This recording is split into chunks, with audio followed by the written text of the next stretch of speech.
പെയ്യാൽ മുറ്റത്തെ തൊടിയിലെ ചെടിയിൽ നിലച്ചുപോയ കാറ്റ് വീണ്ടും വീശിത്തുടങ്ങും. തൊഴുത്തിലെ പശു അമറും. ഇടനാഴിയിൽ പൊടിയൊതുങ്ങി വെളിച്ചം തെളിയും. അടുക്കളയിൽ പാത്രങ്ങൾ തൊണ്ട അനക്കും. കിണറ്റിലെ കപ്പി കരയും. ദുഃഖസമുദ്രമായ മഴക്കാറിൽ നിന്ന് ഒളിഞ്ഞിരിക്കുന്ന വെള്ളി വെളിച്ചം പുറത്തുവരുന്നു. ആത്മാർത്ഥതയുടെയും സത്യസന്ധതയുടെയും അഗാധമായ സ്നേഹത്തിന്റെയും പേരാണ് അമ്മ. വയനാട്ടിലെ ദുരന്തത്തിൽ സർവവും നഷ്ടപ്പെട്ട മനുഷ്യമക്കളെ അനുസ്മരിച്ചുകൊണ്ട് ഞങ്ങൾ അവതരിപ്പിക്കുന്നു അമ്മ മഴക്കാർ.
വയനാട്ടിൽ ഉരുൾപൊട്ടൽ, 150 പേർ മണ്ണിനടിയിൽ, നിരവധി വീടുകൾ ഒലിച്ചു പോയിരിക്കുന്നു.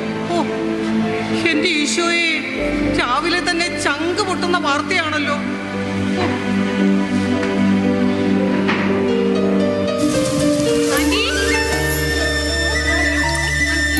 ആന്റി, ഞാൻ ജെനിഫർ. എഞ്ചിനീയറിംഗിന് ഞാൻ ജിമ്മിയുടെ ക്ലാസ്മേറ്റ് ആയിരുന്നു. വീടെങ്ങനെ കണ്ടുപിടിച്ചു? അതാന്റി, ഞാൻ ഞങ്ങളുടെ കോളേജിലെ സ്റ്റാഫ് മാത്യു ചേട്ടന്റെ വീട്ടിൽ വന്നതാണ്. അദ്ദേഹം ഞങ്ങളുടെ ഒരു ബന്ധുവാണ്. മാത്യു ചേട്ടനാ എനിക്ക് ഈ വീട് കാണിച്ചു തന്നത്. ആന്റി, ജിമ്മച്ചൻ ഇവിടെ ഇല്ലേ? നീയായിരുന്നു? ഞാൻ വഴി വെച്ച് മാത്യു ചേട്ടനെ കണ്ടിരുന്നു. ചേട്ടൻ പറഞ്ഞ ഒരു ഗസ്റ്റ് ഉണ്ടെന്ന്. പക്ഷേ നീ ആയിരിക്കും ഞാൻ വിചാരിച്ചില്ല കേട്ടോ. അല്ല, എന്താ ഒരു മുന്നറിയിപ്പില്ലാതെ? ഓ, ഇവിടെ വരുന്നതിന് പ്രത്യേക പെർമിഷൻ വേണമായിരുന്നു. എനിക്കറിയില്ല. ആ, വേണം. അങ്ങനെ തോന്നിയതുപോലെ കയറി വരാൻ പറ്റിയ വീടൊന്നും അല്ലേ കേട്ടോ, അല്ലേ? വീട്ടിൽ വരുന്നവരോട് ഇങ്ങനെയൊക്കെയാണോ പെരുമാറുന്നത്?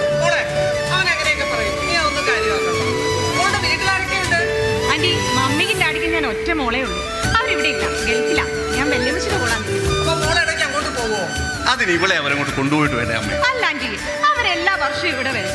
എനിക്ക് അവിടത്തേക്കാൾ കൂടുതൽ ഇഷ്ടം നാട്ടിൽ നിൽക്കാനാ. പിന്നെ മമ്മിയും ഡാഡിയൊക്കെ കൂടെ ഉണ്ടായിരുന്നെങ്കിൽ എന്നൊക്കെ ആഗ്രഹിക്കാറൊക്കെ. അങ്ങനെ വേണം മോളെ. ഒരമ്മയുടെ കരുതലും സാമീപ്യവും ഒക്കെ പ്രത്യേകിച്ച് പെൺമക്കൾക്ക് വളരെ അത്യാവശ്യമാണ്. പക്ഷേ ഇന്നത്തെ കാലത്തെ പിള്ളേർക്ക് പുറത്തുപോയി ഒറ്റയ്ക്ക് സ്വാതന്ത്ര്യത്തോടെ ജീവിക്കാനാ കൂടുതൽ ഇഷ്ടം. അതിന് ഇവളും അത്ര മോശമൊന്നുമല്ലമ്മേ. ചുമ്മാ ആന്റി, ഞാൻ താനിച്ചായതുകൊണ്ട് കുറച്ചൊക്കെ പോകണ്ട. ഒരു ലിമിറ്റ് വിട്ടൊന്നും ഒന്നിനും എന്നെ കിട്ടത്തില്ല. അതിനെ പറയുന്നത്. അങ്ങനെ വേണം മോളെ. ഇവൻ ഞങ്ങളുടെ ഒറ്റ മോന. അതിന്റെ എല്ലാ കുഴപ്പവും അവനുണ്ട്. എന്ത് കുഴപ്പം? അമ്മ എന്ന് പറഞ്ഞ എന്റെ കുഴപ്പം എന്താണെന്ന്? ഓ, ഇനി അതും പറഞ്ഞു നിങ്ങൾ തമ്മിൽ വഴക്കൂടണ്ടെന്നേ. ഞാൻ ചോദിക്കാൻ പറഞ്ഞു, ജിമ്മിയുടെ ഡാഡി എവിടെ ആന്റി? ഇവന്റെ ചെറുപ്പത്തിൽ ചേട്ടൻ ഗൾഫിൽ വെച്ച് ഒരു വാഹനാപകടത്തിൽ മരിച്ചുപോയി മോളെ. കുടുംബം പുലർത്താൻ വരെ വഴിയൊന്നും ഇല്ലഞ്ഞിട്ടല്ല അദ്ദേഹം ഗൾഫിൽ പോയത്. തന്റെ കുടുംബം എല്ലാവരുടെയും മുൻപിൽ തലയുയർത്തി നിൽക്കണമെന്ന് വിചാരിച്ച അദ്ദേഹം പോയി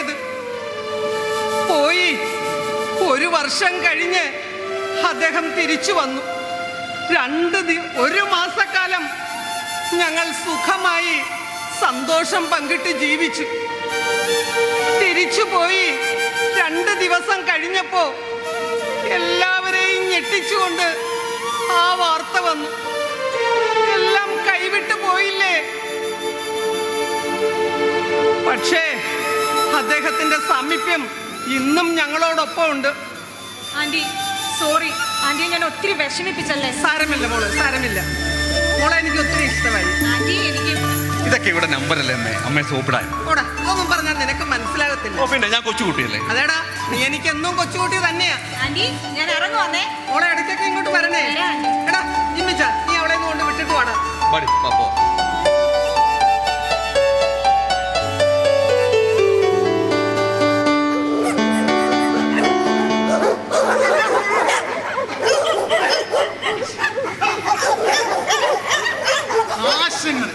ഈ വയസ്സന്മാരെയൊക്കെ കടിച്ചിട്ട് ഇവറ്റകൾക്കൊക്കെ എന്ത് കിട്ടാനാ?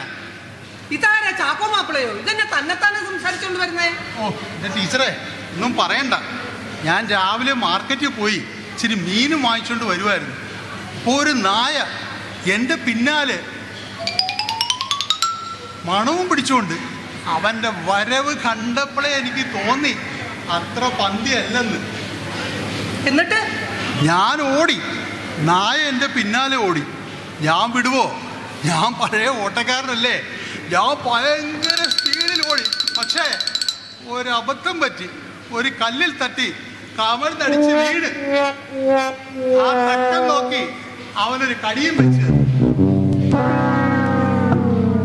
അയ്യോ, കടിച്ചോ? ഇല്ല, മനുഷ്യനെ പേടിപ്പിച്ചില്ലേ. നായേ എന്നെ കെട്ടിപ്പിടിച്ചൊരു ഉമ്മ വന്നു. അവൻ്റെ കോന്ത്രപ്പല്ലേ എൻ്റെ പിന്നാമ്പുറത്താ ആന്ന് ഇറങ്ങിയത്. അതിന് പേ പിടിച്ച വല്ല ആയിരുന്നോ? ഓ, മനുഷ്യനെ പേടിപ്പിക്കില്ലേ. ഒന്നാമത് വരണ്ടിരിക്കുക. എനിക്ക് എന്തെങ്കിലും സംഭവിച്ചാൽ എൻ്റെ തെയ്യാമ്മയ്ക്ക് ആരാ? അയ്യോ, ഞാൻ പേടിപ്പിക്കാൻ പറഞ്ഞൊന്നും അല്ല. എന്നിട്ട് ആശുപത്രി വല്ലതും പോയായിരുന്നോ? ആശുപത്രിയിലും പോയി, പുക്കിളിന് ചുറ്റും കുത്തും കെട്ടി. ഇനിയും പോണം കുത്താൻ. പക്ഷേ ആശുപത്രിയിലെങ്ങും ഒന്നുമില്ല.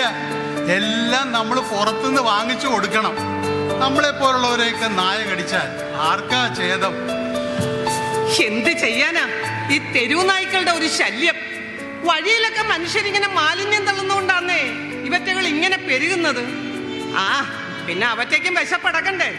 അതിരിക്കട്ടെ, തെയ്യാമ്മ ചേച്ചി ഇതുവല്ല അറിഞ്ഞായിരുന്നോ? ആ, തെയ്യാമ്മ ഇപ്പൊ അറിഞ്ഞു കാണും.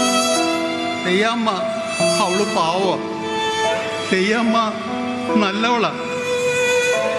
തെയ്യാമ്മ ആദ്യ വർഷം എൻ്റെ കൈകളിലേക്ക് അന്നാമോളെ പെറ്റിട്ട് തന്നു. അടുത്ത വർഷം എൻ്റെ കൊച്ചുമകനെയും. ഞങ്ങൾ ചിരിച്ചു, ആന കളിച്ചു, രസിച്ചു അങ്ങനെ പോവുകയായിരുന്നു. അന്നൊരു ദുഃഖ വെള്ളിയാഴ്ച രാത്രി വലിയ മിടിയും മിന്നലും കാറ്റും ഒക്കെ വന്ന് ആ ഇടിയും മിന്നലും കൊണ്ടുപോയത് എൻ്റെ 2 മക്കളുടെ ജീവനാ. ഒറ്റ പന്തലിൽ നിന്നല്ലേ 2നെയും കൂടെ പള്ളിപ്പറമ്പിലോട്ട് എടുത്തത്. ഇനി അതൊക്കെ പറഞ്ഞിട്ട് എന്താ കാര്യം? ആ നമുക്ക് സമാധാനിക്കുക, അല്ലാതെ എന്താ? കണ്ടില്ലേ ഇപ്പൊ വയനാട്ടിൽ സംഭവിച്ചത്? എന്തെല്ലാം ആശകളും പ്രതീക്ഷകളും സന്തോഷങ്ങളും ഒക്കെ ജീവിച്ച മനുഷ്യരാ ഒറ്റ രാത്രി കൊണ്ടല്ലേ പ്രകൃതി കലിതുള്ളി വന്ന് എല്ലാം ഇല്ലാതാക്കിയത്. ആ അതൊക്കെ പറഞ്ഞിട്ട് ഇനി എന്ത് കാര്യം? ഇനി എന്തെല്ലാം വരാനിരിക്കുന്നോ ആവോ. തെയ്യാമ്മ ഒറ്റയ്ക്കാ വീട്ടില്. അവള് പേടിക്കും. ടീച്ചറെ ഞാൻ പോവുക. എന്നാ ശരി ചാക്കോച്ച.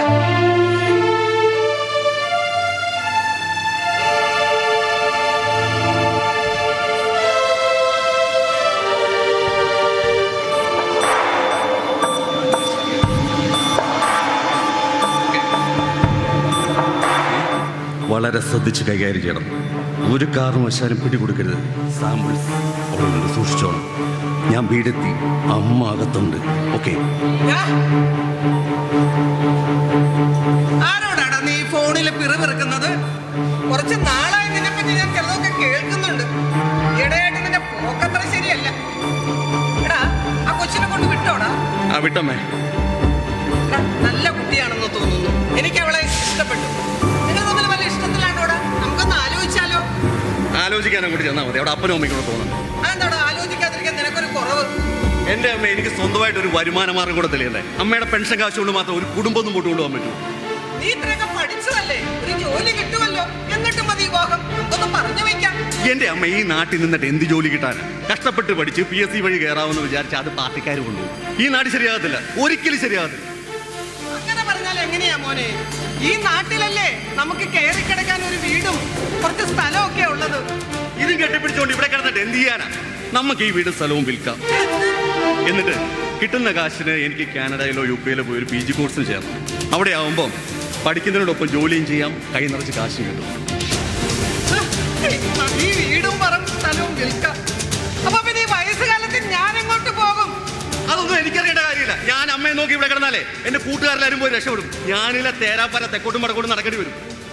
എടാ, നിനക്ക് എങ്ങനെ കഴിയുന്നടാ ഇങ്ങനെയൊക്കെ പറയാൻ? അപ്പനില്ലാത്ത നിന്നെ പഠിപ്പിച്ചു വളർത്തി വലുതാക്കി ഇത്രയൊക്കെ ആക്കി ഈ അമ്മയോട് തന്നെ നീ ഇങ്ങനെയൊക്കെ പറയണം. ഈ തള്ളക്ക് കാര്യം പറഞ്ഞാൽ മനസ്സിലാകത്തില്ലേ? പഴംപൂരാണം പറഞ്ഞുകൊണ്ടിരുന്നുള്ളൂ. എങ്ങനെയെങ്കിലും 10 കാശുണ്ടാക്കാന്ന് വെച്ചാൽ അത് സമ്മതിക്കത്തില്ല. മോനെ,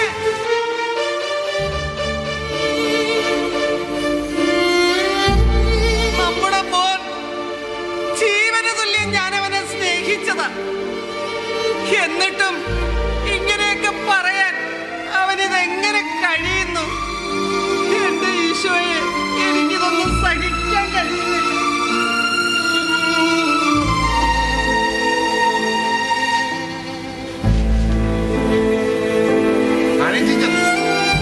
രാവിലെ വലിയ ആലോചനയിലാണല്ലോ.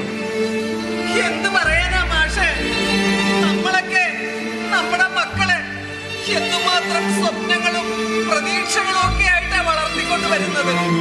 എല്ലാം നഷ്ടപ്പെടുത്തി നമുക്ക് തിരിച്ചു കിട്ടുന്നത് വെറുപ്പും അവഗണനയും മാത്രം. പഴയ കാലമൊന്നുമല്ല ടീച്ചറെ. ആർക്കും ആരോട് യാതൊരു ആത്മാർത്ഥതയില്ല. എല്ലാവർക്കും അവരവരുടെ കാര്യം മാത്രം. മക്കൾക്ക് മാതാപിതാക്കളോട് തിരിച്ചും യാതൊരു സ്നേഹവുമില്ല. വന്ന് പെറ്റപ്പ പോലും പ്രസവിച്ച ഉടൻ തന്നെ കുഞ്ഞിനെയൊക്കെ പുറത്തിറക്കി കൊല്ലുന്നതൊക്കെ അല്ലേ നമ്മൾ വായിക്കുന്നത്. എന്നാലും മാഷേ, നമ്മളൊക്കെ നമ്മുടെ കുഞ്ഞുങ്ങളെ എങ്ങനെയാ വളർത്തിക്കൊണ്ട് വന്നത്? ഒരസുഖം വന്നാൽ ഉണ്ണാതെയും ഉറങ്ങാതെയും ഒക്കെ നമ്മളവരെ നോക്കുമായിരുന്നില്ലേ? നമ്മൾ പ്രായമായി കഴിയുമ്പോ നമ്മളെ നോക്കിയില്ലെങ്കിലും വേണ്ട, വാക്കുകൊണ്ടൊന്ന് വേദനിപ്പിക്കാതിരുന്നാലെങ്കിലും മതിയായിരുന്നു. അതൊന്നും വലിയ കാര്യമാക്കണ്ട ടീച്ചറെ. അവരുടെ അറിവില്ലായ്മ എന്ന് കരുതി അതൊക്കെ അങ്ങ് ക്ഷമിച്ചായിരുന്നു. പിന്നെ നമ്മളെ ഏൽപ്പിച്ചിരിക്കുന്ന ഉത്തരവാദിത്തങ്ങൾ അത് കൃത്യമായി ചെയ്തെന്നോർത്ത് മനസ്സമാനത്തോടുകൂടി ദൈവത്തിന്റെ മുമ്പിൽ അങ്ങ് പോവാം. ടീച്ചറേ, അയ്യോ, എന്ത് കുറ്റം ചെയ്തിട്ടാ എന്റെ മോനെ പോലീസ് അറസ്റ്റ് ചെയ്തത്? മയക്കുമരുന്നിന്റെ പാഴ്സൽ കയ്യിൽ വെച്ചെന്നോ അത് വിതരണം ചെയ്തെന്നോ ഒക്കെ പറയുന്ന കേട്ട്. എന്റെ മാതാവേ, എനിക്കിതൊന്നും സഹിക്കാൻ കഴിയുന്നില്ല. മാഷേ, എന്റെ കൂടെ ഒന്ന് വരണം. എങ്ങനെയെങ്കിലും എന്റെ കുഞ്ഞിനെ ഒന്ന് രക്ഷിക്കണം. ആ ടീച്ചറെ, ഞാനും വരാം. നമുക്ക് സ്റ്റേഷനിലോട്ട്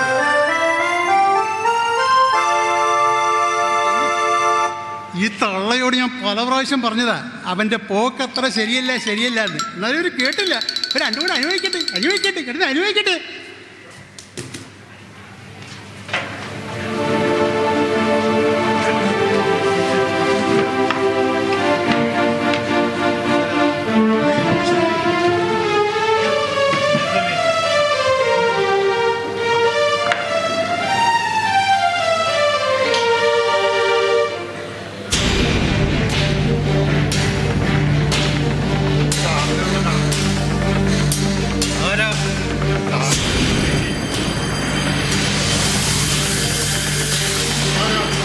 സാറേ, എന്റെ മോൻ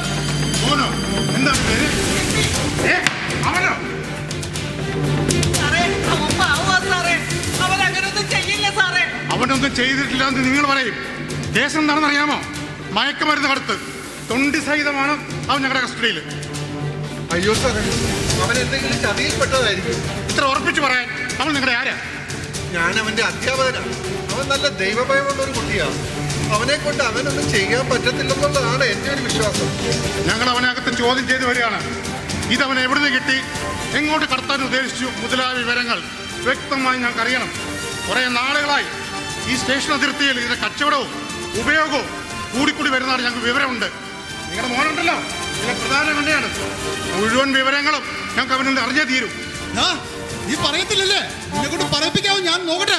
അമ്മേ, അയ്യോ അമ്മേ, സാറേ, എന്റെ പൊന്നുമോനെ ഇങ്ങനെ ഉപദ്രവിക്കരുതേ. മാഷേ, ഇവരെ ഇവിടെ വിളിച്ചോണ്ട് പോകുന്നുണ്ടോ? ഇവിടെ നിന്നിട്ട് ഒരു കാര്യവുമില്ല. ഇതേ വകുപ്പ് വേറെയാ. സമയമാകുമ്പോൾ ഞങ്ങൾ അവനെ കോടതിയിൽ ഹാജരാക്കും. നിയമത്തിന് വഴിക്ക് പോട്ടെ. സാറേ, എന്നെ തല്ലല്ലേ!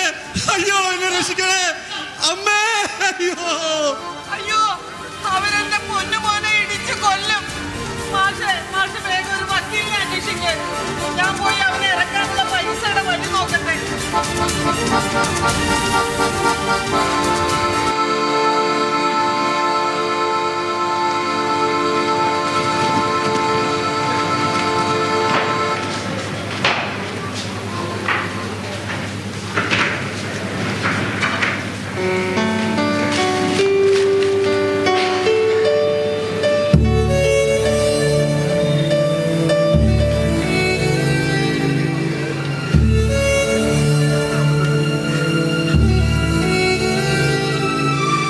പക്ഷേ എന്റെ അമ്മ സമാധാനായിരിക്കും. 90 ദിവസം അകത്തേടെ ഇറങ്ങിയല്ലേ ഉള്ളൂ. അമ്മയെ കാണാൻ പോവാൻ മോനെ. പക്ഷെ നീ ഇനി അവരെ വേദനിപ്പിക്കും. എന്റെ അമ്മ അവരാണ് നിന്റെ ശക്തി. ഇല്ല പക്ഷേ, ഒരിക്കലും ഇല്ല. പറയാൻ പാടില്ലാത്തതാണ് ഞാൻ എന്റെ അമ്മയോട് പറഞ്ഞത്.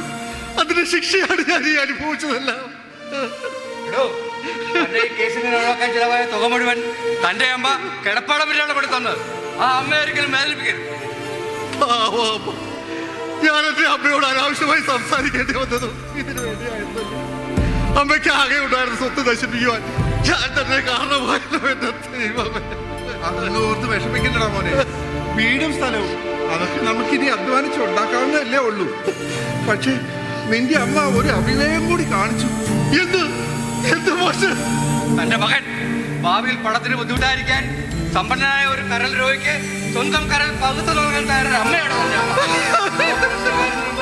ആ പണം തന്റെ മകളിലേക്ക് വെക്കാൻ എഴുതി വെച്ച എഗ്രിമെന്റാണ്. ഞാൻ എന്താണ് ഈ കേൾക്കുന്നത്? എനിക്ക് വേണ്ടി എന്റെ അമ്മ സ്വന്തം കരൾ പകുത്തു നൽകിയതോ? ഭാഷ എനിക്ക് എന്റെ അമ്മയെ കാണണം. അമ്മയെ ഇന്ന് ആശുപത്രിയിൽ നിന്ന് ഡിസ്ചാർജ് ചെയ്യും. അവർ ജെന്നിഫറിന്റെ വീട്ടിൽ കാണും. നമുക്ക് അങ്ങോട്ട് പോകാം.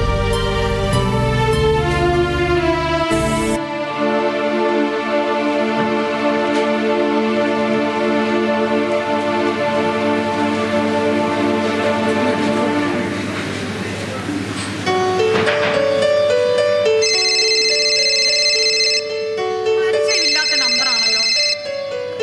ഹലോ, ആരാ? എന്ത് ജാമ്യം കിട്ടിയോ? ആന്റി, നമ്മുടെ ചിമ്മിച്ചിന് ജാമ്യം കിട്ടി. അവരിപ്പോ ഇങ്ങോട്ട് വരും. സ്തോത്രം, സ്തുതി.